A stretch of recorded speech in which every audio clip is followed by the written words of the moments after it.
Hey everyone, I hope that you are having a good day. In today's episode, we are going to be covering the fourth and final part of Darth Maul, son of Dathomir. This is the comic canon series that is covering the events of Maul's life from Season 5 in the Clone Wars to Season 7 in the Clone Wars. Now, this issue jumps back and forth between Maul and Maul's forces. For the sake of being concise in this video, I am just going to focus on Maul, and I'm going to summarize what happens with Maul's forces. Very quickly, they start to question Maul's motivations and see that he is more concerned about his personal vendetta rather than making a profit. Especially with the Pikes and the Black Sun, they're concerned about making profit. So they very quickly throughout, and especially with Separatist forces attacking them, decide that they are done and that Maul is on his own. Now obviously at some point they realign themselves with Maul before Season 7 because we see them back in the Shadow Collective. But by the end of this comic they have pulled out of the Shadow Collective, or at least have left Maul abandoned. I don't know, I'd like to see how Maul gets them back into the Shadow Collective.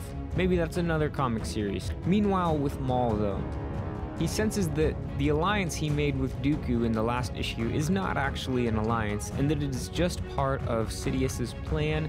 Right as they're landing on Dathomir, they are greeted by Brother Viscus and some other Night Brothers who have made some preparations for Dooku. We then go to Mother Talzin's sanctuary where Maul calls on his mother, and a green mist comes and quickly begins to consume Count Dooku. At this moment, Grievous and Sidious have tracked the location of Count Dooku and they are arriving on Dathomir. Mother Talzin continues to drain Dooku of his life force, feeding her own life force and allowing her to be able to come back to full power. Maul tells Dooku that Mother Talzin sacrificed much of her power and her ability to take physical shape in order to bring him back to full power. And it's through the sacrifice of Dooku that she will be able to come back into physical form. At this moment though, Sidious and Grievous enter into the sanctuary. Maul arrogantly thinks that he can take them on himself, but no need, because at this moment Dooku rises. But it's not Dooku, it is Mother Talzin controlling Dooku's body. The pair engage Sidious and Grievous, Maul wielding the Darksaber against Grievous, and Dooku versus Sidious. Wait, Mother Talzin in Dooku's body versus Sidious. Okay, there we go. Now remember, this entire arc, this entire comic series has mainly been about the confrontation between Sidious and Mother Talzin. Both parties want to eliminate the other. Very quickly, Sidious disarms Dooku's body, telling Mother Talzin that she may have control over Dooku's body, but she possesses none of his dueling abilities.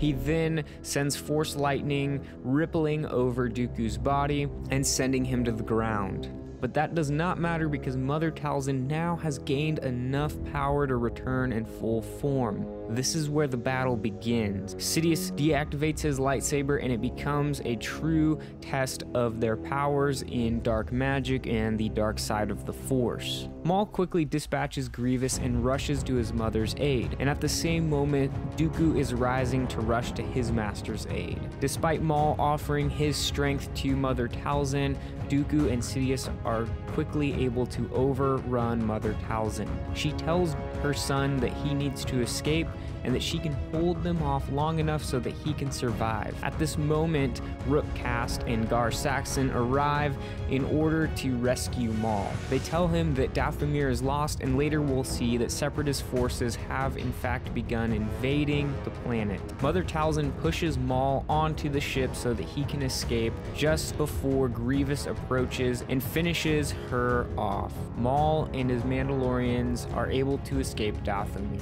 With the threat of Talzin eliminated, Sidious now has almost nothing between him and his ultimate plan. Despite Dooku's failures, everything is still going according to plan, and the issue ends with Separatist forces overrunning Dathomir. And that concludes the Darth Maul, Son of Dathomir comic series. Let me know in the comments below, what did you think? What was your favorite part of this issue, and what was your favorite issue? If you enjoyed this video, make sure you leave a like and subscribe for more Star Wars content. Thanks for watching.